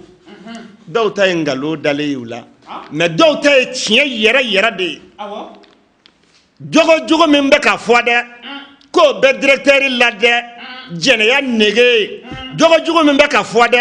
ko be karamo ka la de jene ya nege jogo min be ka fode ko be alimame bele ina de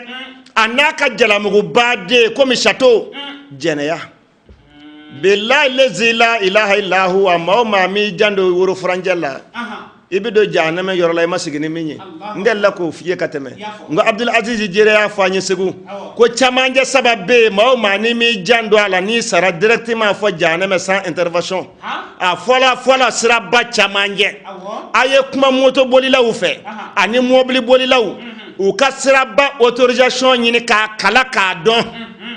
ni mobile ma fa sira ka kito tlonga la ibe janame chamanje la o ya chamanje folo yi chamanje flana globu toli chamanje gloka di ma ye isara kito gloka ikara cheye ikara musoye directement fo janeme sans intervention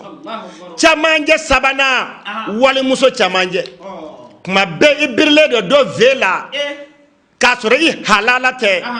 ni saraki toka iti do aljanna sabami halala ko inde fo nana vete be ma haramu ye koy ve dagale fo itola nga ve haramu ya le o ye jene ya muso vede o kuma ala ma be na sababa ma labango nyuma ala ka dama labango juga ala ka ngisha ma sallallahu rasul oui le devoir des hommes o kuma sone ka anze o yoroma muso dafale muso barkama dafale ati daga jinya muso shiye iki che fanani wala me ki che banani i che fa oye era de faye i che ba oye e bade nga keke muso barka banenye nini che bla la nywana iba nene fa ka kulishi jugoro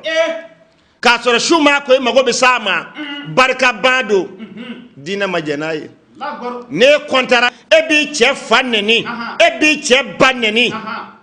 abi barka bo ini che bina de munu soro abi barka bo ala ne ni che bla nywana ba ko che fa donda i che ba donda ka soro ni che fa donda tay dokundi soro ka e yara la islamiya sharia majanaye muso ba che nene fa ka kulishi jugoro ite dem barka ma wolo abada ko bi temeni cheche ala ma ni islamo kishirama akeko nyuma ala ma dirama wa muso eyewoye e de bita dépasser u kana bla iche dala dépasser mi sete iche fo sababu ya la iche bi do dajugo fe o muso masina dangane do ala ka melaka u fe ni chako ko so nyira wa ko so ni mina yele maka ka dali e ba fa alhamdulillah rabbil alamin on bi ala fo na toli koloni ma cha manda mbade be jamana ngono munu mu togola so yere soro wo kuma te ka ka toliye no kera ala be dali no ini che nga kuma be e de kera muso juguniye ini sengala miseni ini dakala jan wallahi o kuma dongodo e de kamina bi kuna mita bon ter muso ye lafiya bugu badala bugu ni tarabo ter muso ye e biti nyamada i ter muso ka sokono na fe kana inyeshi i chekoro ko obligé ka bla feuna e fe munu yi ter muso ka so ka ke sababu ye ka gele do yi chekuna o muso dangane do fana tubira de o kuma ala man islamo bena sababa muso jugu ala ka islame bekishi muso jugu furuma muso jugu de nye janeme ne ala muso jugu ni nye chewo chema ni sala ka sabali yani muso jugu ni sadoche wala ma yani ere sadoche kiyama jodo ala bin nabila nuhunga baraji nyona dima ala bin nabila lutu ka baraji nyona dima nabila nuhu kirado nabinyumado nga muso kara muso jugu ye afamuna nga sabali la ka muso jugu ni mara o de ato nabila nuhu abe aljina kono amuso be janame chamanjela nabila lutu kirado nabinyumado nga muso kara muso jugu ye nabila lutu ala nabinyuma minchi natle la mogo ubana furuke makaka gori jegani yayi o de lutu ka mogo yi gori jegani danganedo gori jegani maraba danganedo afa danganedo abba danganedo nango gori jegani ya amodeli kacha chemi mbi jarabi a chenywana gori jegani do muso mbi jarabi a musonywana gori jegani do nango gori jegani a modeli kacha chemunu mu tlo so ka buguli do ala gori jegani ya do afamuna nango gori jegani a modeli kacha chemunu mu kuma ka charge kaka muso kai gori jegani ya do muso mu kuma ka charge kaka chekai gori jegani ya do Allahu akbar nu cara jamana o jamana na ala te hera ko jamana ye alhaji batuma ne gago na adama de nyele la ko jugo abitla ka turudi adama de madamo me zora nyefela la ibo sora boka yoro la ni toro la manyaki na tige bo sare ka be muvo billahi la ilaha illa huwa do ko ama ko gorje ganu be jamana na ya ko be kushi de do telema ikado abitla ulade ka sababu yake munye barka ban ani halaki ala ka nga jamana kishama ala ka islame jamana bela jile kishama akeko nyuma ala ka dama nanga me do akono ma chama mi ni yoro soro Allah nango gori jeganiya chemuno be ala mine ka porodi mo gori jeganiya do muso munu fana be porodi mo gori jeganiya do ala yi dadda njogo mi tu wolo chukula o de kade ala yi ndo wala ndaka nabila nuhu amuso kara muso juguye nabila lutu amuso kara muso juguye lutu ya muso jugu ni mara ni muso jugu be nyeche wo che kuna ni sabalila ka mara yana nitige doche walma yani ere nitige doche kiyama jodo ala be nuhu nga baraji nyona di ema ala be lutu ka baraji nyona di ma ngamu okuma sisa amena do ni ala ka jenye chew fana ka hakedeka ukanga menga muso vas-y.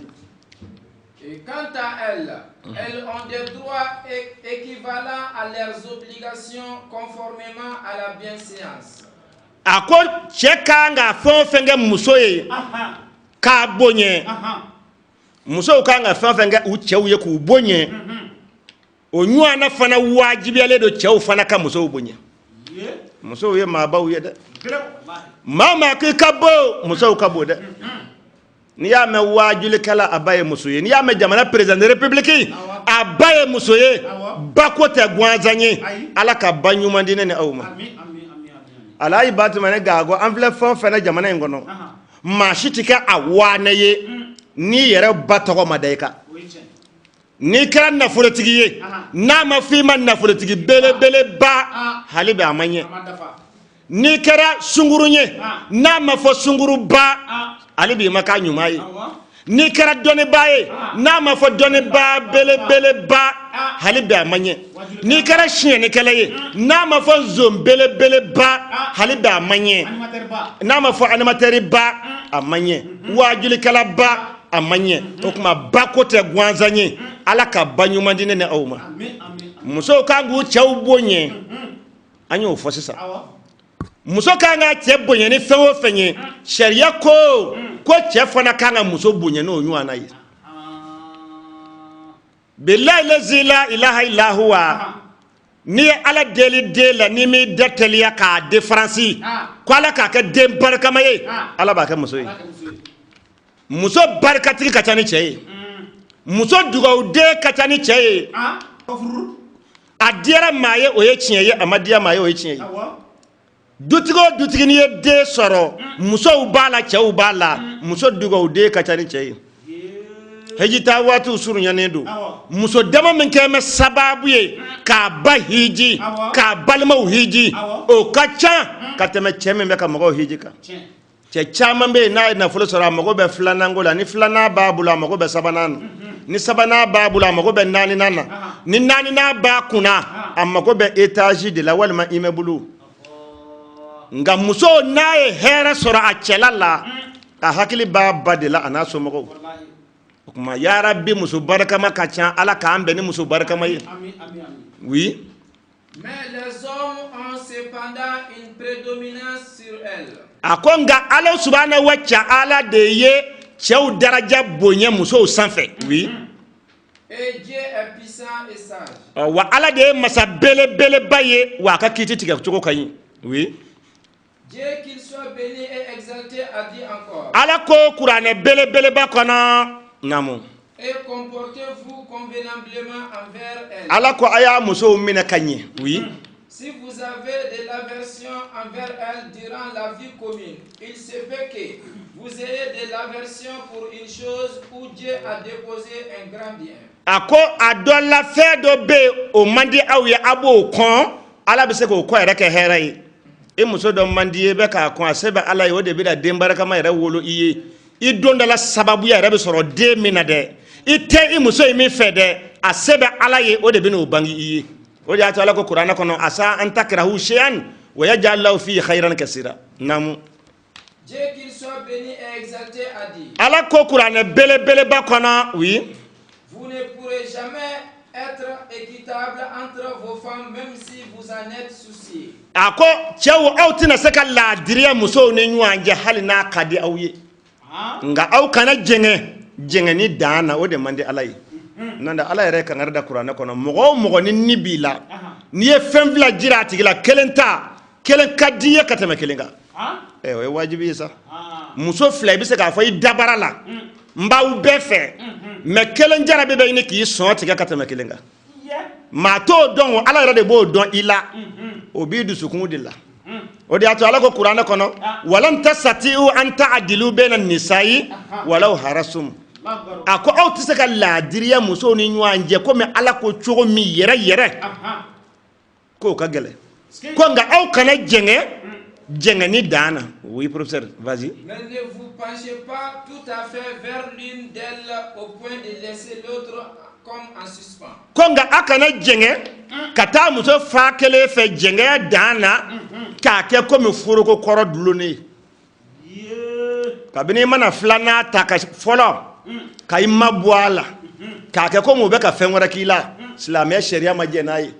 cɛ fitinin wale ta ye caya den da ye cɛ inconscient ta ye caya den da ye bilahi lazi la ilaha illa huwa n'u ye filanan ta a dɔw bɛ yen u bɛ to ka fɔlɔ yɛrɛ marabɔ de sariya ma jɛ n'a ye mɔgɔ muso fɔlɔ de y'i ba ye hali n'o y'a sɔrɔ muso fɔlɔw muso juguw b'u la kɔnɔ juguw b'u la mɔgɔ man ka kura ta abada ka kɔrɔlen ta n'i sen ye silamɛya sariya ma jɛ n'a ye nka cɛ dɔw bɛ yen u fakunnen don f'u dala kumaw bɛ tila u la an bɛna s'a yɔrɔ ma oui. Mais si vous vous réconciliez et vous êtes pieux, a ko nka n'aw siranna ala ɲɛ aw kun ye aw musow ni ɲɔgɔn cɛ aw ye jɛngɛnɛya min kɛ aw tilala ka siran ala ɲɛ k'a fɔ k'an bɛɛ k'a la k'a fɔ k'a dilan ka siran ala ɲɛ oui. Donc Dieu est certes pardonneur et miséricordieux. ala ye yafa masa ye wa ala ye hinɛ masa ye oui. Prophète paix salut soit sur lui a dit. ala kira ko ala ka nɛɛma ni kisi jiri kira kan oui. La femme est créée d'une côtelette. a ko musow dilala ka bɔ galaka kolo de la oui. Elle ne peut pas être redressée comme vous voulez. a ko musow tɛ se ka tile komi a ka di aw ye cogo min na oui. Si vous jouissez d'elle étant tordue. n'a b'a ka jɛ kɛ a b'a ka jɛ kɛ o jɛngɛnɛya in ka dɛ kabini i bɛ jɛ kɛ k'i bɛ don musoko la i k'a dɔn k'a ngɔlɔnen don a dilala galaka de la oui. Si vous voulez forcément les redresser, vous les casserez, c'est ça le divorce. ni dun i b'a redresser k'a tile a laban bɛ kari karili in tɛ dɔ wɛrɛ ye o ye furusa de ye oui professeur. Prophète paix et salut soit sur lui a dit. ala kira ko ala ka nɛɛma ni kisi jiri kira kan oui. Faites du bien envers vos femmes. a ko a y'a musow minɛ ka ɲɛ a ye ɲumanya kɛ a musow ye oui. muso ninnu ye a dɛmɛbaw de ye. Ne les dérangez pas. a kana musow tɔɔrɔ. Sauf si elles commettent des grosses erreurs. a ko hali n'u nana ni ko dɔ ye aw ma min bɛ aw tɔɔrɔ oui. En ce moment, il faut lui priver des relations sexuelles. ko n'o kɛra a bɛ se ka dilan tigɛ u la ni muso ye ko k'i la laaje ba tuma ni gaagu n'a y'i tɔɔrɔ i bɛna a bɛɛ mɛn yan bi k'i bɛ se ka dilan tigɛ a la o ye kelen ye a bɛna a kɛ cogo fɔ. La frapper sans châtier. k'i bɛ se k'a bugɔ nka i kana kɛ bugɔli ye min b'a jogin. ko ni muso ninnu segir'u kɔ ka yafa deli aw fɛ a kɛlen ko ka dilan tigɛ u la k'a k'u mago to naamu. Dieu qu'il soit béni exalté a dit. muso yɛrɛ busa ye busa saba de ye alhaji batumani gago n bɛna busa saba fɔ diɲɛ cɛ bɛɛ ye bi nka ne m'a fɔ dɛ kuranɛ kuma k'a don busa saba bɛ yen a kelen kelen bɛɛ bɛ muso tilen n bɛna o busa saba de fɔ komi kuranɛ y'a fɔ cogo min na naamu. Et quant à celle dont vous craignez la désobéissance. ala ko cɛw aw muso minnu bɛ aw kunna a ka furu la n'aw sirannen don u nun kɔrɔtali ɲɛ u nunjuru kana tila aw la o kɔrɔ ye aw muso minnu b'aw kunna a ka furu la n'a ɲɛ b'a la k'a fɔ u tɛ ka ko to aw ta la u bɛɛ ka yɛrɛ bonya wale ta k'aw sɛgɛrɛ n'i ko kelen muso ko fila n'i ko naya a bɛ taa n'i k'i sigi a b'a jɔ ala bɛ ka kangari de da cɛw ye ko n'a siranna a muso minnu ɲɛ k'u b'a fɛ ka u yɛrɛ bonya aw sanfɛ oui. Exhortez-les. a ko busa fɔlɔ fɔlɔ a ko a y'u sigi a ka kumaw fɛ muso barikama muso sɛbɛkoma ni cɛ kuma n'a fɛ ni hakili ye k'a bɛ sɔn ne qur'ana nasije de wallati takhafuna nusuzahunna fa'izuhunna kwangu waju folo oye busa folo ya fakele namu éloignez-vous d'elles dans leur lit. Koni kuma na fe kai kono ka be foye muso woni mandina yede nti jena yede kana kede ye ka be foye amma swama wata busa kelen yewa busa flana kwa ka dayora tigawula na fara ka dayora tiga ka ta adla do sako tiga na chamanja ko tede koni na gela nywa na adara nywa kerefe iki kwado ama na ya nyeshima chogo hal na ngonye ma ba no fe ki kana jenai ka shienike afa muna wa ki ka ni ngonye to nywa na ikana shienike sheria de kota nene vara mo fa wajude kala daka jugo dajugo ya kuma jumeme ngono ngonye o dajugo ya wa ngonye te mo la kuma beba ate do ka falila wa shieni ko jugo yewa mokati yara ko shienwa ala ma mena sababa ma nam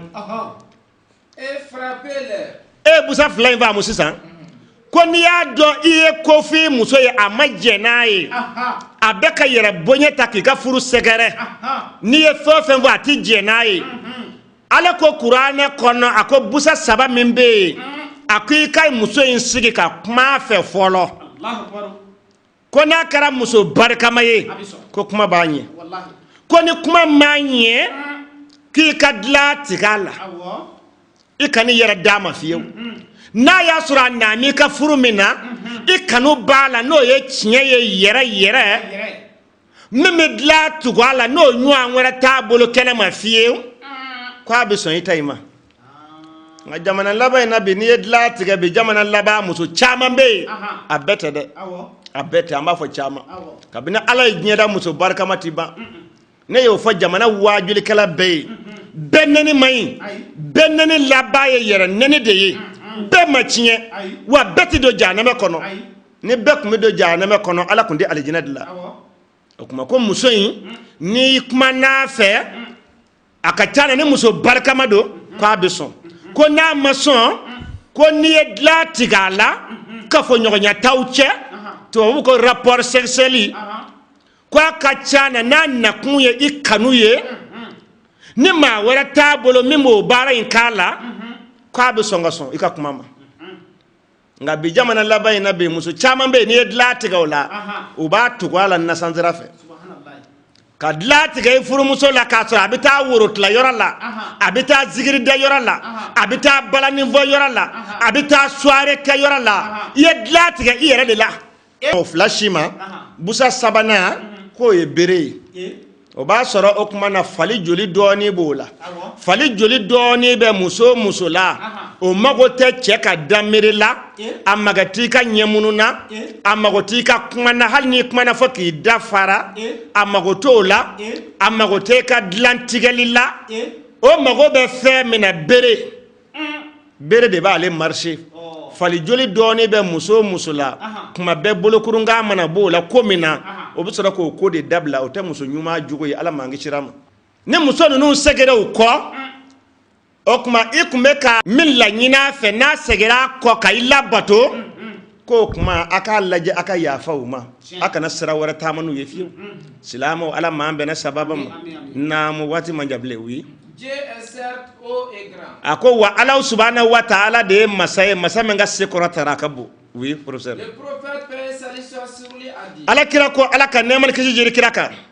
un homme ne doit pas humilier sa femme à cause d'une mauvaise habitude. ako cheshimanga imuso lebu jogo do kama kwayo ka ela o mandia eyo kama ebi furunwa lebu islam ya sharia majenai namu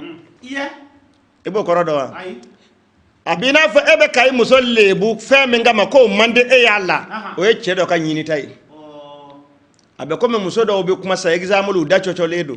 e ba afle ko da chocho li lebu ye o da chocho ko ine o chocho de chedo ka research tai muso da chocho ledi a da chocho be shinga nena ka alelati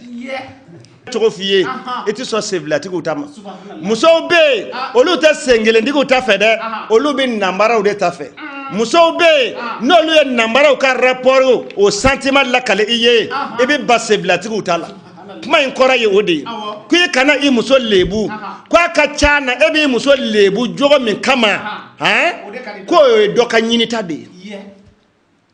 n'i ko ka sen kelen man ɲi dɔ mago bɛ sen kelen de la n'i ko sen kelen fana don dɔ mago bɛ namara de la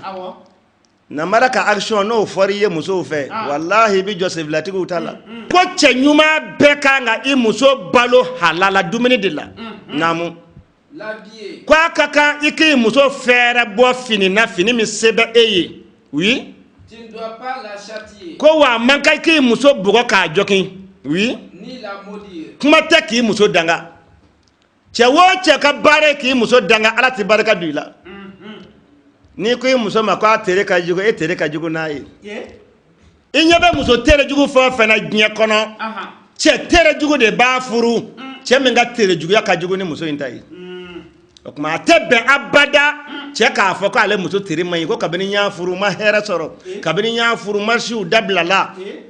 n'i y'a e ko k'i muso in tere ka jugu e ka tere jugudenya ka jugu ni muso in ta ye sabu e tere juguya o de y'a to e y'i ɲɛmada jamana kɔnɔ kɔrɔn fɛ tilebi fɛ bani fɛ baba fɛ i ma maa si sɔrɔ k'a furu ni ale tɛ o tuma na ni muso ni ala ye muso min d'i ma a ye kun ni ɲɔgɔn ye a kana yaala ka ɲɔgɔn tere fɔ a faamuna wa a bɛ komi bamanankan mɛnnaw bɛ kuma min fɔ o siya de don muso bonmusima o ka kan ka furu cɛ bonmusinda de ma sabu aw tɛ se ka ɲɔgɔn da fɔ ka janya ni k'i b'a fɔ k'i muso in tere ka jugu ko bonmusi b'a la a b'a fɔ ko kɛ dɔ b'i yɛrɛ la mun y'a to i fana ma bonmusi bɔ yadɔ aw man jan ɲɔgɔn na a b'i n'a fɔ bamanankan mɛnnaw bɛ min fɔ tuguni ko n'i y'a ye muso fɔlɔtɔ ko ale tɛ furu cɛ kayatɔ ma ko molobaliya don ko ne kuru bɛɛ n'a bɔ yɔrɔ don e ta b'i kan na nin da b'a woro kɔrɔ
Aye be fose doni doni Asense be fose doni doni Naga sense doni doni Asense be fose doni doni Turu sera makonye moribena Asense Soni soni isa sagobina Asense Kamera mani kamera perenganye Asense Soni soni dalilu tigibena Asense Soni soni bariga tigibena Asense Soni soni kurana tigibena Asense Agato ne sigiri karabaye Asense Pasabida dangoro bainabi Asense Pasekuga kumbenga sengenishu Asense Morite unga jugu so ampere nishu Asense Befo dona farasi